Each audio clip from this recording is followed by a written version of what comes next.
হচ্ছে এটা বাবাই? বৃষ্টি পড়ছে তো। তুমি বৃষ্টি দেখছো? তুমি বাইরে বেরিয়ে বৃষ্টি দেখছো? কি হচ্ছে এটা?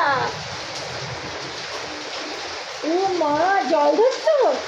হাতে করে করে জল ধরছো তুমি? কি সুন্দর বৃষ্টি হচ্ছে, দেখ। ওই দেখ, মেঘ ডাকছে। ওই দেখো, দেখেছো? ভালো লাগছে।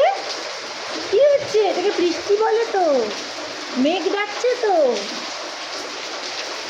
বৃষ্টি পড়ছে তো। কত সুন্দর হাওয়া দিচ্ছে। ওই দেখ, নিচে জল জমছে, দেখ। ও ভিজে গেল সব। এই জল আসছে, জল আসছে, জলের ছিটা আসছে, জলের ছিটে আসছে। ধুর, তুমি জল ধরো, হাত বার করে জল ধরো, জল ধরো, জল ধরো। দেখ কত বৃষ্টি আসছে, দেখ কিরম বৃষ্টি পড়ছে, দেখো।